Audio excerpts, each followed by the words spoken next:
Bonjour, nous voici dans la troisième vidéo sur les fonctions. Nous avons vu ce qu'était une fonction, comment entrer les résultats d'une fonction dans un tableau de valeurs. Le tableau de valeurs permet de présenter les résultats d'une façon pratique. J'ai repris ici l'exemple des t-shirts où chaque t-shirt coûte 15 francs.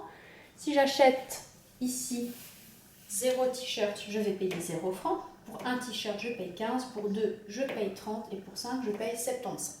Je rappelle que x ici, la variable correspond au nombre de t-shirts achetés et f de x, c'est le prix que l'on calcule en fonction du nombre de t-shirts. Ce tableau, c'est une présentation pratique, il y en a une autre, c'est le graphique. Le graphique est plus pratique pour comparer plusieurs fonctions, car on peut toutes les dessiner dans le même graphique.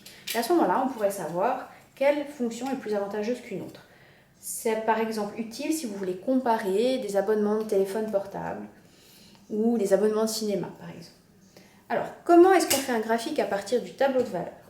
Premièrement, on a deux informations, le nombre de t-shirts et le prix. Donc, il nous faut un graphique avec deux axes. La première information, c'est le nombre de t-shirts. Elle va sur le premier axe qui est horizontal. Il va falloir graduer notre axe. Ici, on doit aller de 0 à 5. Il faut étaler nos graduations pour aller de 0 à 5 en utilisant tout l'axe. Il faut toujours faire des graphiques assez grands, au moins une demi-page dans votre cahier. Notre axe va donc comporter des graduations pour aller de 0 à 5. Ici, sur mon graphique, le mieux, c'est de prendre par exemple tous les 5 cm. Ici, je pars du 0, 1, 2, 3, 4, 5.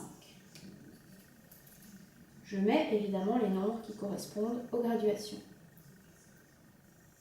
Il faut indiquer dans quel sens on lit. On va du plus petit au plus grand. On termine notre axe par une flèche. Et il faut dire qu'est-ce qu'on indique sur cet axe. Ici, X, c'est le nombre de t-shirts.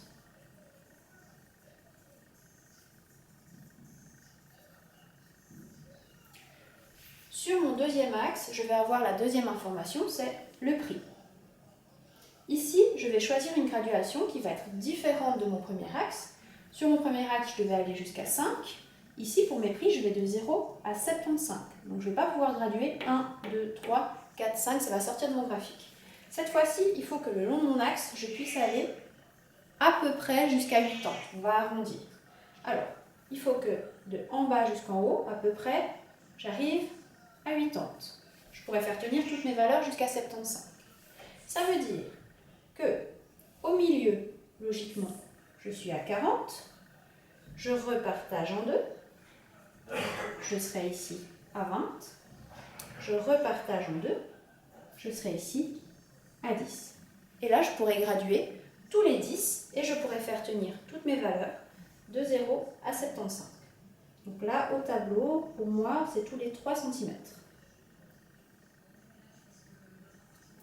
Et là, j'aurai 10, 20, 30, 40, 50, 60, 70 et 80.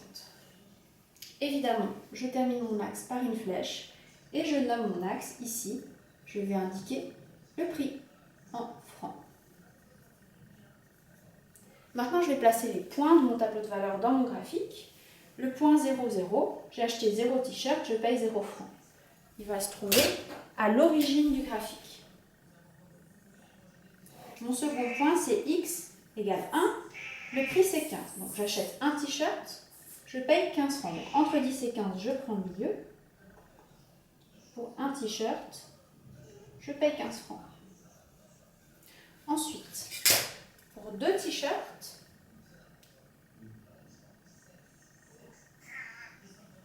je vais payer 30 francs.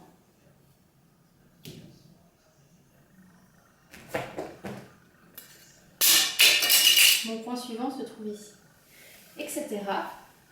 Le dernier point, c'est 5,75. Donc, je monte depuis 5 t-shirts. On essaye de faire ça de façon correcte avec une équerre.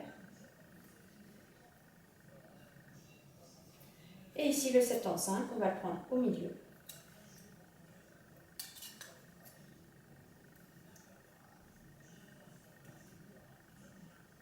Et il va se trouver ici. Au final, on voit que nos points sont alignés et on peut relier nos points à la règle. vous avez fait un graphique qui représente le prix à payer en fonction du nombre de t-shirts.